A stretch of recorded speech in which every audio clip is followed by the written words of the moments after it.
Hey, it's your girl KB coming back to you with another TV review. Today we're going to talk about the series Them. Now, like I mentioned in previous reviews, clearly I'm not going to go episode by episode. We're just going to kind of give an overall review. This is one of them shows I feel like needs a book club. Like, people need to seriously gather to discuss some of these themes and meanings behind a lot of what went on in this show. How Flop get back here? If I'm gonna try to drink my drink. So, Them has 2 seasons. The first season had 10 episodes. It was The Covenant. The second season had 8 episodes. It was The Scare. Vastly different seasons. Let's start with season 1. Let's start with season 1, y'all. This thing gonna try to drink my drink. It's not a fly, it's a little nitty nit. Season 1 was very loaded. No, I didn't get it. Season 1 was very loaded.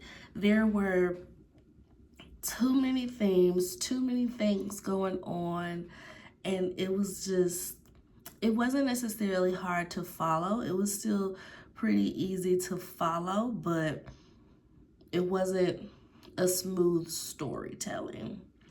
So season 1 with The Covenant is set in 1953. There's a black family. We first see them in North Carolina, and we see that this white lady is messing with the matriarch of the family, the mom, the wife, and she's just like, oh, that's precious little baby. Can I have him? She's like, can you have my baby? Like, no, you can't have my baby. Get from around here. Next thing you know, we see them moving to, what neighborhood was it? Was it Oakland? Somewhere in that area. They're in California. When they get there, they're the only black family. The only black family in the neighborhood.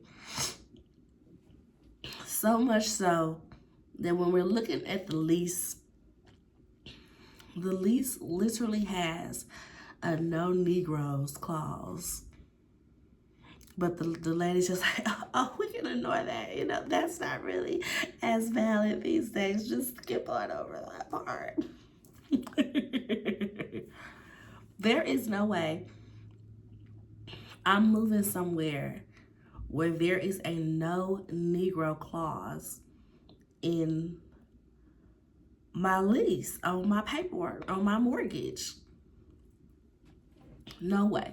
But we can see that from whatever happened in North Carolina, the husband was desperate to move, desperate to get his family out of there. So here they are in California. The neighbors immediately are just disgusted and begin to taunt them. They do all types of racist things to let them know that you are not welcomed here, including saying you are not welcomed here.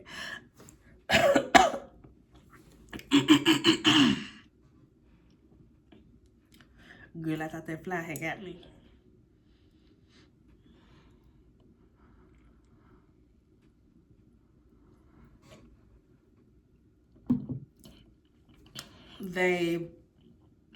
Some of the men go over, and while the dad is on the roof, like, fixing something, setting up a satellite or something, they're over here, they're taunting him, calling him all type of monkeys, telling him come down the ladder, we got something to tell you, trying to jump him.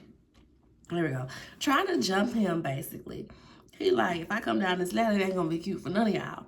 They go about their way, but they are constantly taunting this family, y'all. The family has 2 daughters. One is like 12, 13. The other's like 8. The 8-year-old, she sees these visions of like this monster woman, but it seems like she's the only one that sees them, so they think that she's just kind of being dramatic and, you know, imaginary friend type deal. But this figure keeps on haunting her throughout the series, throughout the season. The white people are also like, how do you Negroes afford this house in my neighborhood? Black guy is an engineer. We see him at work. We see how they're kind of like, they accept him, but they don't at the same time, if that makes sense. He sees these images of like, what is it, Bojangle type of deal? That's his haunting that he sees. Throughout the series, it's just a lot. Like I said, it's just so much going on that it was not necessarily hard to follow. It was just hard to keep up with, if that makes sense. Does that make sense? So we eventually find out that they left North Carolina because the white lady killed their son. Because that was my first thing, like, well, where's the baby? Where the baby at, y'all? We see the flashback where we don't see the dad and the 2 girls there. They've went off to the movies or something like that. So it's just the mom and the baby at home. So knock on the door, something happens to where the lady goes outside and the white lady is asking her questions. White lady looks like what you would think a 1950s meth head would look like. That's when she saw the baby and she's like, oh, that's a cute baby. Can I have him? And she's like, what? Can you have him? Yeah, can I have him? She's like, no, you can't have my baby. Now get up off my property. White lady goes on for a minute, comes back with, was it 2 or 3 men? Comes back with some men. They go into her house. They assault her. The white lady puts the baby in a pillowcase and is swinging the baby. Just swinging the baby, y'all. To the point where the baby goes from screaming, crying, to we see blood stains on the pillowcase. So, and they came in, assaulted this woman, and killed her baby. So we see why the dad was in such dire need to get his family out of North Carolina. So we kind of understand that part. Back in California, turns out they have family there. Like he has a cousin that's there, and when, I can't think of her name, what was her name? Lucky, Emery, that's the husband and wife. So Lucky, she's just kind of over it all one day because, like I said, the people of the neighborhood, each day, they find something different to torment them. Setting the lawn on fire, putting out little black dolls, stringing up little black voodoo dolls and stuff everywhere on their property, and they left them up. They left them up, and then the white people was mad, like, you, this is an eyesore to the neighborhood, and you need to take this down. Y'all can take it down. Y'all put it up. So one day, Lucky is tired of all of that. She goes and she visits Henry, the husband's family. He's got a cousin or an aunt or somebody out there who's played by Paula J. Parker. She goes over there. She's extremely happy to see her. And, you know, they don't know about the baby boy. So she's like, how them kids are yours? You got about 3 now, right? Nobody knows that their baby boy was killed. So it's like That's what kind of ended that scene, was the fact that she couldn't, she forgot that they didn't know that. So she couldn't face that, she couldn't have that conversation. But while she was there, they were having a good old black time, y'all. They were playing cards, she cooked. It was just a good time, and Lucky needed that. Lucky needed that community. How am I stuffier than yesterday when I was actually stuffy? This gonna be annoying to hear, I already know. Hopefully it's not so bad. But Lucky needed that community. She enjoys herself while she's there. She heads home, and what happened? Something happens to where she ends up in the back of the police car. I can't even remember what happened. I can't even remember what happens, y'all.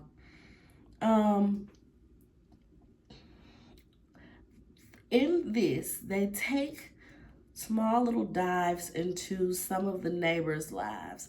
We see one lady, Betty, where she is just like gung-ho. Her life's mission is to get them out of the neighborhood at this point.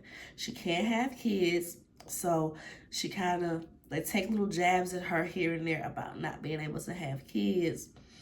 Doesn't really seem like she's all that happy in her marriage, because she ends up liking the milkman. She ends up liking the milkman. They don't necessarily have a full-blown affair, but like when he comes over to drop off the milk, they end up sitting at the table and just having conversations. You can tell that she is trying to manipulate him into doing for her whatever she wants to get the black family out of the neighborhood. Put a pin in that. So while this is going on, the oldest daughter, we see her at school. Nobody's really talking to her at first. And then this little white girl comes up and is like, come here, grabs her, and they go run down the hall to the basement to see one of the teachers making out with one of the students, I believe, and this becomes her little friend.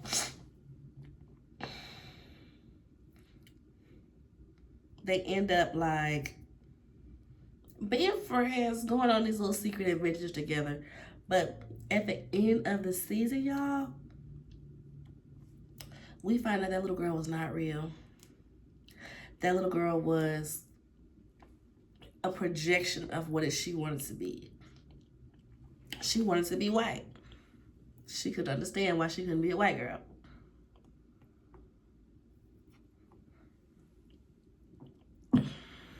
We see this thing where she dipping her hand in white paint and like looking at it like, oh, this is what I would look like with white skin. The little girl was not there, figment of her whole imagination. Getting her to try out for cheerleading. Got her about to get in trouble, all in the linen closet, all in the mop closet and stuff. It was just very interesting to see. Eventually, the mom also sees the monsters that the youngest daughter sees. That happened as well. Let me see, is there something where...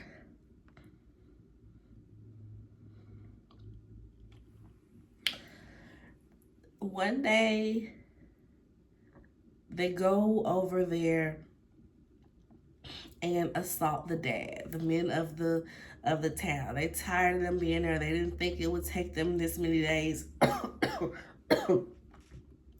Mind you, all of this is just like a week. 10 days, 10 episodes. Each episode is a day, y'all, for the most part. They grew tired of these people, went over there, assaulted the dad, almost killed him, cut off these 2 fingers right here. Just a whole mess.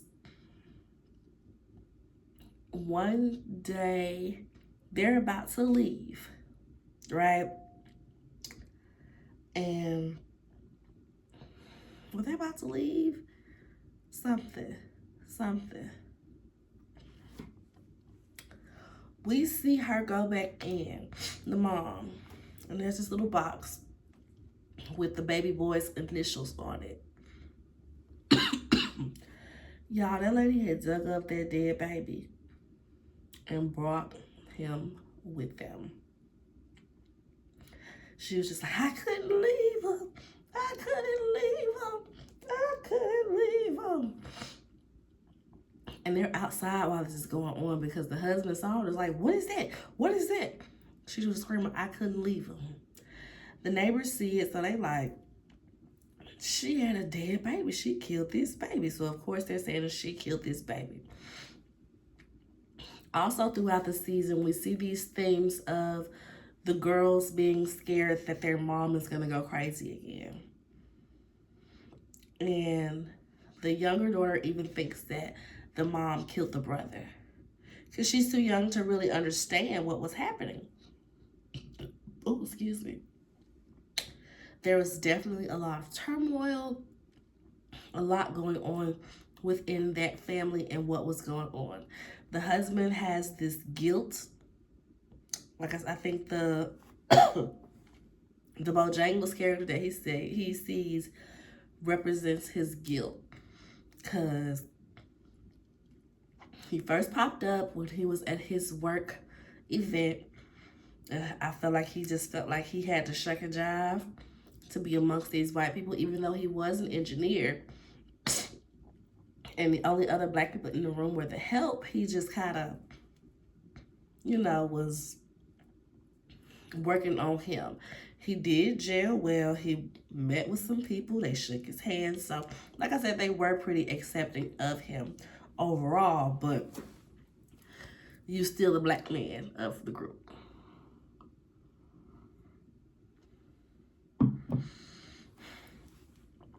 So, the stuff that happened that I wasn't really interested in, it made for, background for Betty, the white lady that was like gung-ho about getting them out. But it was just like, she is the antagonist of the story. And in this type of story, I don't necessarily care about her backstory of why she became who she is. Okay? I just didn't. We see a scene where one of the neighbors moves out of the neighborhood. They said, it's 3 days and they ain't gone, we gonna leave. We ain't got time for this. We're not gonna be living amongst the Negroes. Betty is kind of jealous because she don't have the money to move. Her and her family don't have the money to move. So she goes home to her dad to ask him to borrow the money. Y'all, the daddy was basically like, okay, go upstairs and take a shower.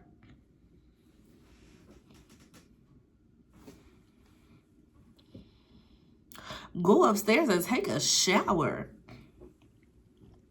Yes, y'all. She had to be like this with her own daddy to get money in the past, apparently. She was about to do it that time, but she just ended up changing her mind halfway through the preparation. I don't even think she had gotten in the shower yet, but that was that, y'all. That was how she was. We later see that milkman that she thought that she was manipulating. This man done kidnapped her and got her in an underground bunker to play house. He was like, well, if I let you go, like, you're gonna leave me. So I gotta keep you down here, but I love you though. Let me go kill a chicken or something and I'll bring it on down here for dinner. I'm down there with the dead chicken. That was quick. Come down there with the dead chicken, like, here, cook the dinner. She's trying to convince him to let her go. He eventually does, but he shoots her dead. Shoots her dead, y'all. Meanwhile, back in the town, they think that the black family did something to Betty. That's why they was on him like that. That's why they went in there and cut his fingers off and was about to kill him and all that. Because they're thinking that Betty's gone. Y'all did something because she wouldn't have just left like that. Y'all, as you can hear from this review, it was just all over the place.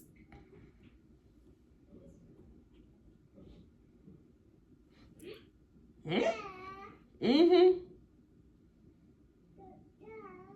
Mm-hmm.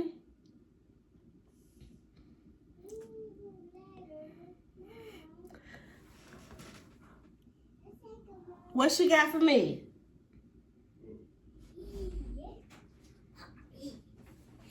Hey.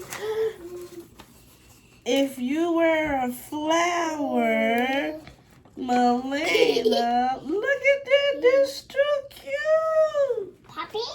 Look at that, y'all. Look at that. Look at my little artist baby. How beautiful. You didn't read the rest of it. I would pick you. Happy birthday. It's my birthday card. My baby made a birthday card. My birthday tomorrow, y'all.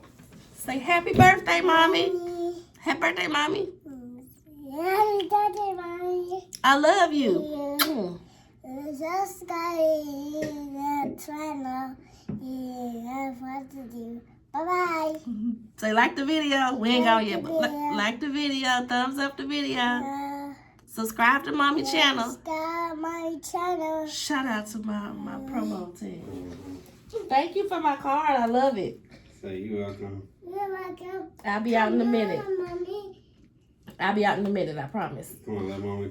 I know, baby. You gonna eat some It's chips? okay. Come on, let's get some chips. No. Come on, let's get some chips. And some juice? Okay, she don't want to leave.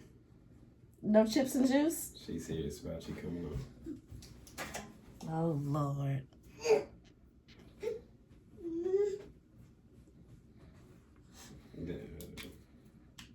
Thank you, Mommy. Come on, let's take the board up front. Okay. Okay. Sew me out for a board.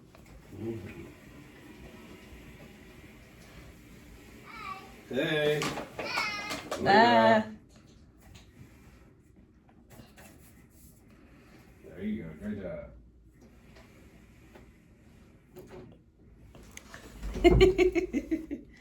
Y'all, my baby made me a birthday card at school today.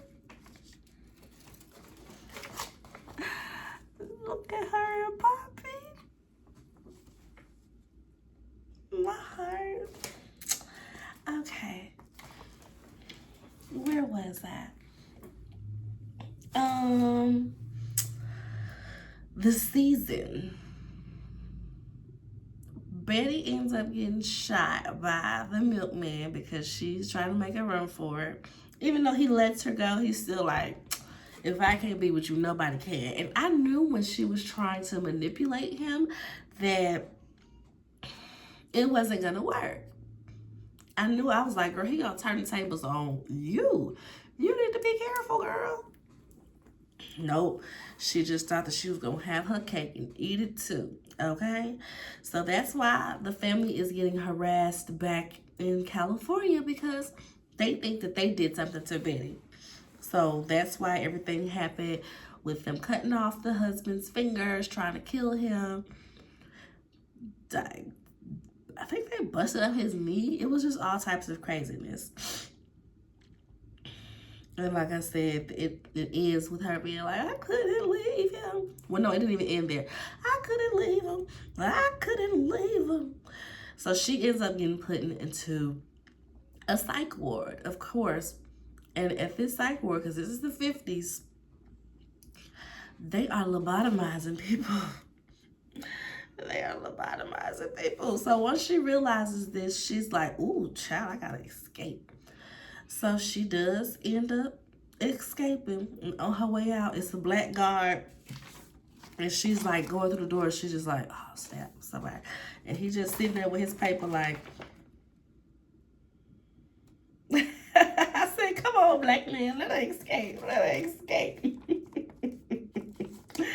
Let her escape. It was just all over the place. On, I think Rotten Tomatoes gave season 1 like a 59% or something like that. it just wasn't, it wasn't a cohesive story. And when I went online to look up who's the writer, who's the director, who are the executive producers, they look like this. They look like this. And I was like, why did all these white people think that they could tell this type of Black racial story? And this, like I said, the season just wasn't even cohesive altogether. It felt like there were two different sets of writers. Each set were to write out the whole season without knowing what the other set was writing. And then they came together in the end and just kind of, I'll take 1 and 2 from you. Let's take 3 from you. Let's take 4 from you. I'll do 5, 6, and 7 for you. That's how it felt to me. It just wasn't cohesive enough episode to episode. Like I said, too many of them trying to tell this story through a Black lens. So the second season, totally unrelated, but the same star. They keep one lady. The mom / Black wife of season 1, them Covenant, is the star for them, The Scare. This season is set in the 90s and it centers around LAPD detectives, right? Her name is Dawn. She is assigned to a new case.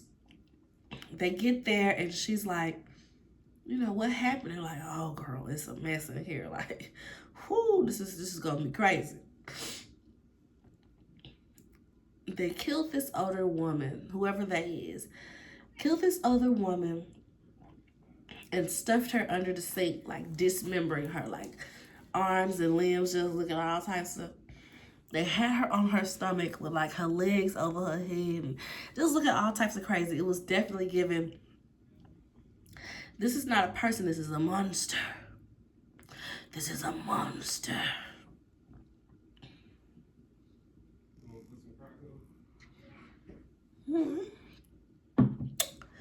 So we see her going through life. She is a recently divorced lady. Her mom is Pam Grier. She has a son. They all live together. And she works a lot. She's very dedicated to her job. We see this string of murders where the people are being dismembered. And the detective that she is partnered with is like, oh, when they got to the first case, well, clearly it was the foster son. The medical examiner was like, no, this ain't the type of injuries that align with somebody just breaking your body. Like, yeah, he's a big kid, plays football and all that, but this ain't matching up. She's annoyed with the partner because he's just trying to put it off so it'd be an easy case, like whoever is the closest that could be guilty, it's them. He don't want to do no detective work. He don't want to do no investigating. Eventually, he gets put off of the case, and they let her pick another partner. New partner is baby. Dot them I's, cross them T's. New partner not playing, okay? Meanwhile, we see 2 stories going on at the same time. This season also has Luke James, the voice, y'all. Whew, that man know he can sing. But he is pivoted to acting. And baby, the acting that he gave in his show, give him all the awards. Give it to him. Give it to him. We see him. He actually opens up the season, I believe. We see him with this costume head. And I'm like, I know this man ain't no furry. That was my first thought. I know he ain't no furry. Like, what? What is happening? He's not a furry. He works at like their version of Chuck E. Cheese, and he's the guy in the costume. He's out there, he's dancing for the kids having fun. And we eventually see that he wants to be an actor. He's at this agency and he's auditioning for this role. Mind you now, what's his name? Edmund. Edmund is this very like clean cut, raised by white people type of guy. So he's super proper, auditioning for this thug role. He's like, don't make me get my cat. Like they in there, like the casting directors, they are in there looking stressed. Meanwhile, the guy behind the camera is cracking up, laughing at him, trying to stay professional, but cracking up nonetheless. He goes out and he's talking to the lady at the front desk. You can tell they have like a little flirty friendship. And she's just like, you know, you just have to stay dedicated. The people that get the roles aren't even the best actors. They're the ones that's dedicated. They're the ones that always show up. And he's like, okay, thank you for that. She tells him that, you know, I read all these scripts. When something comes across my desk that I feel like would be a good fit for you, I'm going to call you. So they exchange numbers, and he tells her, you know, come by the pizza place sometime. He knows that she got a son. He brings her some coins so that the son can play. She does eventually bring the son out there. They have a good little time. And the son is Ace, y'all. The son is Candy and Todd's son from Real Housewives of Atlanta, y'all. I said, come on, Ace. You better get a bag. Ace is the son. They're having a good time. He's bonding with him and everything. So she's getting more comfortable with him. We see at some point during the season that he's on the phone with like some type of agency, like governmental agency, somebody that's going to leave you on hold for so long and not really give you no answers, keep forwarding you to this person and that person until you just give up. And we see he has a long list of notes that coincide with this phone call. We'll get there. So one day she sees a role and she calls him. It's for a slasher film. She's like, you know, Black people are hardly ever in slasher films unless we die in first. I thought it would be really cool to see somebody as the killer in a slasher film. So he's like, who, me? She's like, yeah, you can do this. You will get this. And he's just like, okay.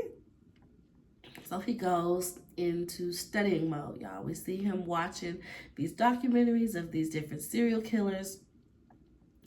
And he is really, really studying. It got so creepy, y'all. At one point, he's sitting there watching one of these documentaries, and he is like slowly driving a knife into his own leg. He's just cutting himself. I was like, oh, you crazy. Oh, you crazy for real. So one day she comes over for wine and they're chatting it up. I'm thinking, oh, he finna get some, y'all. They like, it's getting real cute in here. He's like, I'll be right back. He goes and gets into character. He does not tell her that he's getting into character. He goes and gets into character. He's got the stocking cap over his head. He's got like a big machete in his hand. And he is like really about to act this out with her. She is terrified. She is terrified. Dang, I might have to pause and come back because I gotta be. I hate having to like make two different videos because the app that compresses the videos together takes so long sometimes. Oh. But he ends up like, okay, after she about to pee her pants, he's like, oh my God, thanks for improvising with me. You did really good. Like, I can really feel your fear. I can smell your fear. She like, I ain't playing, boy. You really terrified me. So she makes up a reason to leave, of course. So when he comes into the agency to audition a couple days later, she sees him, starts running in the other direction. Clearly, she goes to get security or whatever. So a guy comes out, and he's like, Edmund Gaines, you gotta leave. You can't audition for this role. Mind you, now he had the other actor scared too. Cause he walked in, he got the lipstick smeared on top of the stacker cap on his head. It was just so creepy. He go to like the front of the line, and he's standing there looking at the dude. And dude just jump up and let him get the seat. Like, you got it, bro, you got it. This is a real killer. So, yeah, he flips out at that point. He goes into the casting room. He's yelling at her. He doesn't hit her, but he's like banging up on the shelf that she's sitting next to. Like, you said that it was fine. You said that I would get it. Da, da, da, da. All types of crazy man. A little more into his background, we see that he was adopted by white people. He was listening to this lecture while he was in the car waiting on her to get off, stalking. Not that they were going out, stalking. And we eventually see him go over to like an open house or something like that, a book signing that the dad was doing. Dad was like, oh, Edmund, you here? Okay. You can tell he's very uncomfortable. It does not go well. He ends up getting put out or leaving. But we see where he came from. Because like I said, y'all, he was super straight-laced in there trying to audition for this thug role, and it just was not working.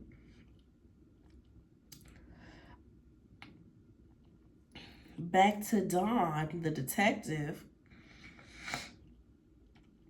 We see her going through these different cases. We see that her ex-husband is Iman Shumpert, Tiana Taylor's ex-husband. So he was on there looking like, what was Doug's sister? Judy? Was it Judy? Iman Shumpert was looking like Judy. Funny. The hat, the glasses, the demeanor, the clothes.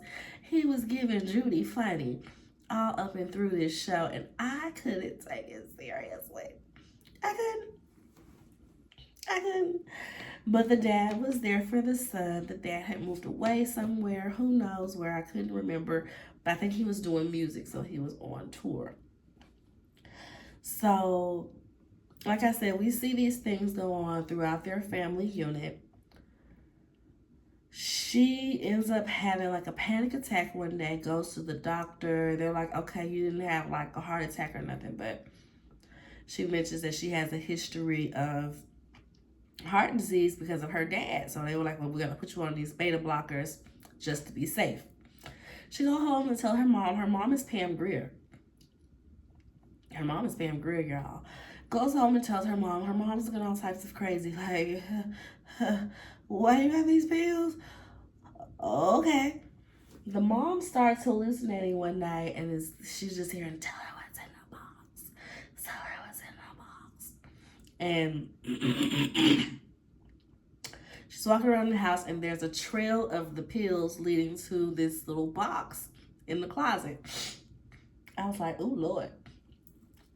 Not another box. Last box we had in the first season was a deceased baby in it. What is going to be in this box? I'm scared.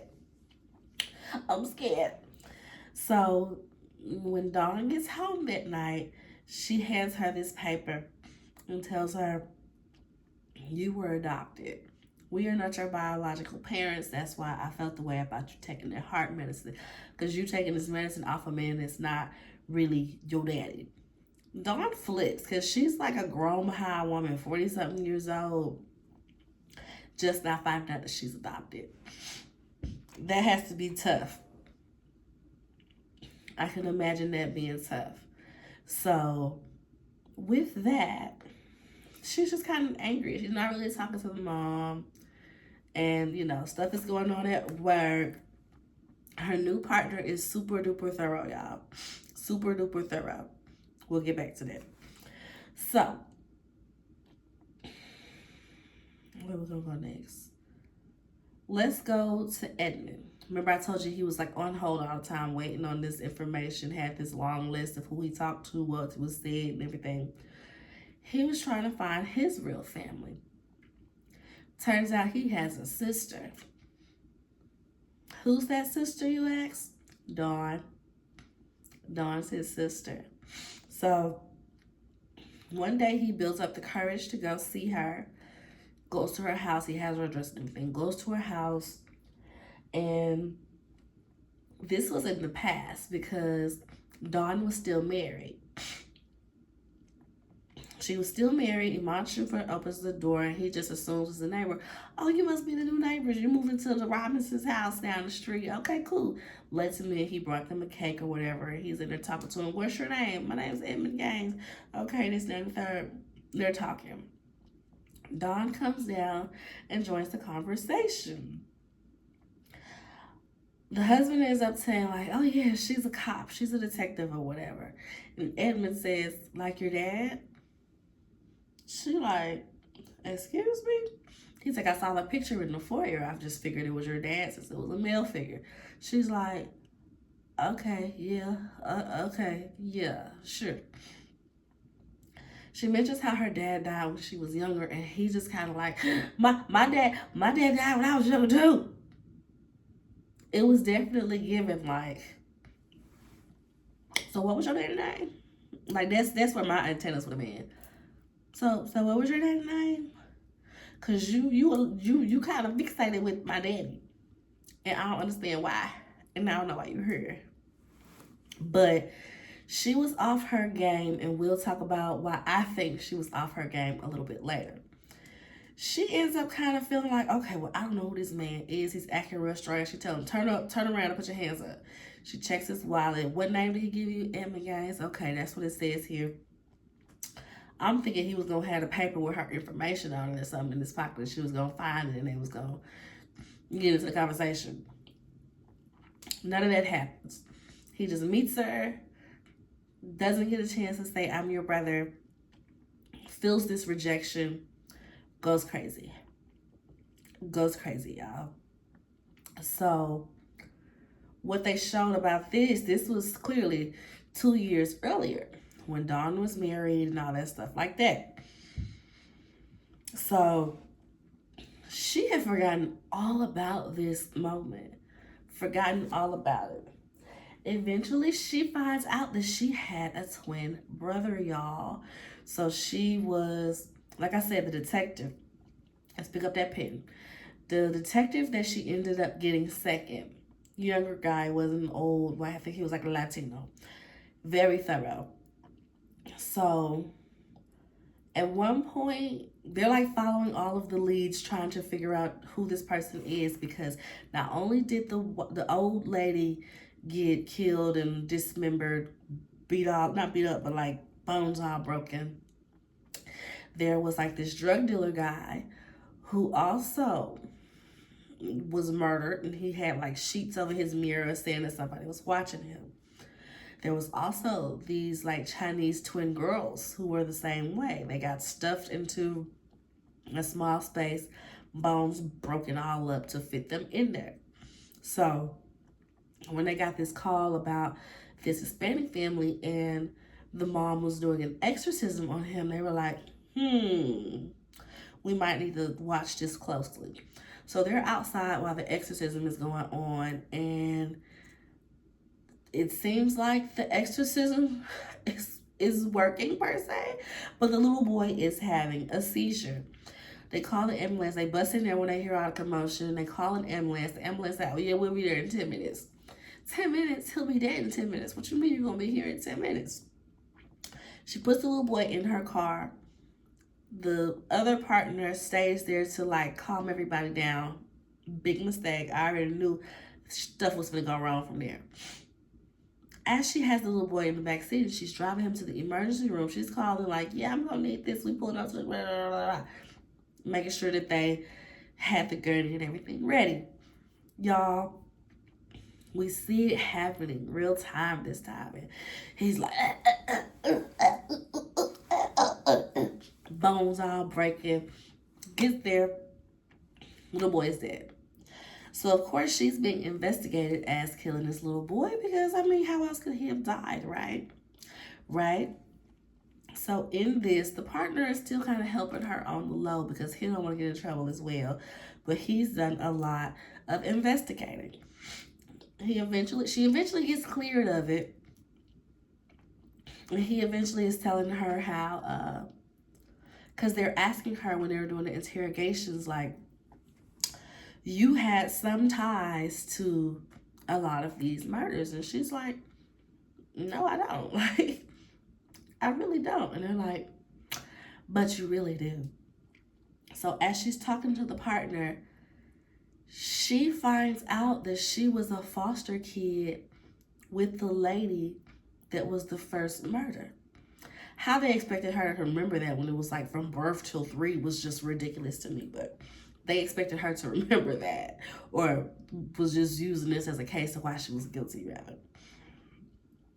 Y'all, come to find out, her brother that she doesn't know about is her twin. It's her twin. So she's hearing all of this. The other detective is telling her this. Nothing is going off in her head. The name's not going off in her head. She's not remembering that this guy came to see her. I think it wasn't until she saw a picture where she was like, he came to see me 2 years ago.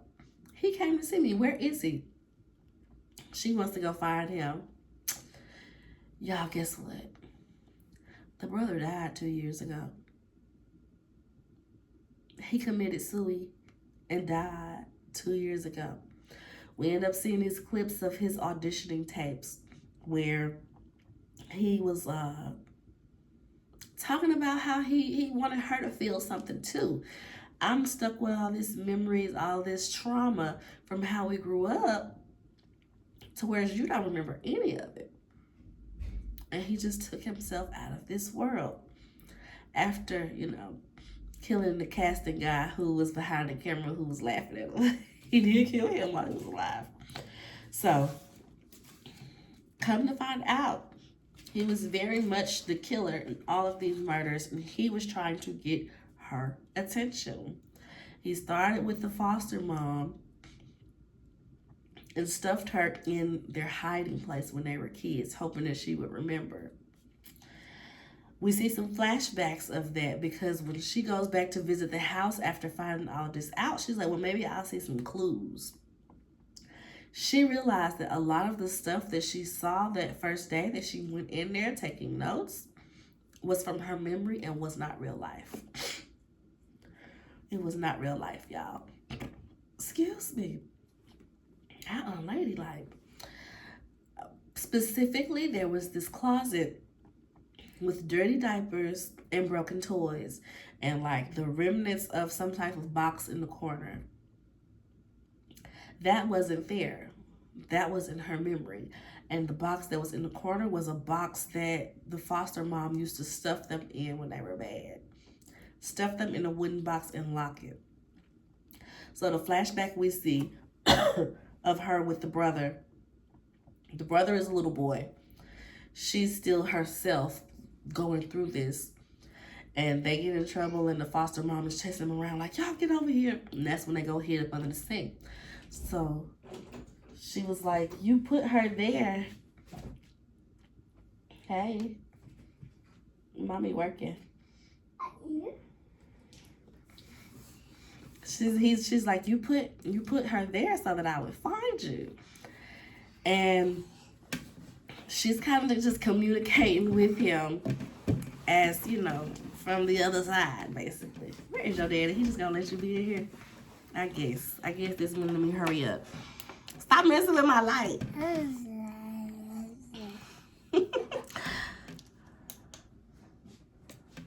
Well, they won't let you live, huh? Won't let me live. Come on, honey. No.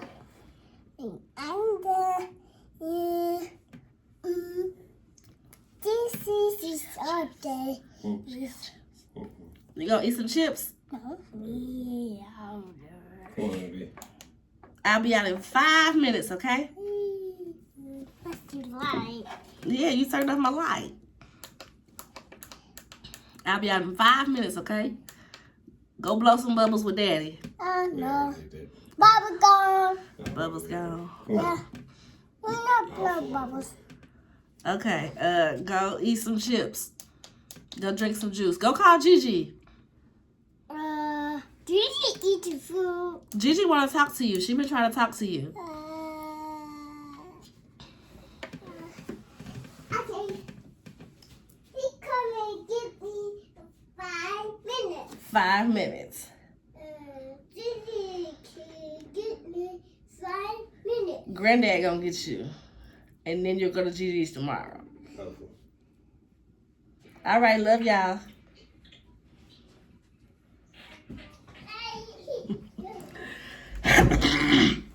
Let me hurry up, y'all. So she take 3 and come back in here to get me. So, where was I? So he's running down, like taking her to all the spots while he killed that person, to get her attention.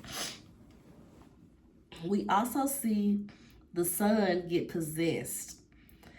The son says, oh, you was cheating on Daddy. You was basically like you was getting that outside thing. Was it good? You was cheating on Daddy. And I'm like, oh, that's why she couldn't focus on this crazy man being in her house and didn't take the time to investigate, because she had a side dude. She had a side dude she was focused on. That's what her extra time was going. She had time to investigate this strange man in her house. Because I'm like, girl, you a good detective elsewhere, but not when it came to your own life. Who do that? Who do that? So, y'all, he just wanted a relationship with his sister. He didn't even really want to be a killer like that. That's just the only way he knew that he can get her attention, because she was so devoted to her work. And he, like I said, offed himself because he just couldn't deal with all that was going on. And I'm sure I'm missing some stuff in between, because my baby told me I need to hurry up and get to her with this beautiful birthday card she done made me, you know. But in the end, we see that the seasons are connected, because they purported as like, oh, these seasons are totally unrelated, nothing has to do with anything, blah, blah, blah. Just a completely different set of characters and stuff outside of the main lady for the next season. Y'all, the older daughter, we see her go over to the foster mom. The older daughter, she's grown up at this point, because this is the flashback of them as babies. Dawn and Edmund as babies. And that's their mama. She got the twins, and she like, I just can't do it. The trauma from my upbringing, I cannot effectively raise these kids. I said, the grandma's the baby.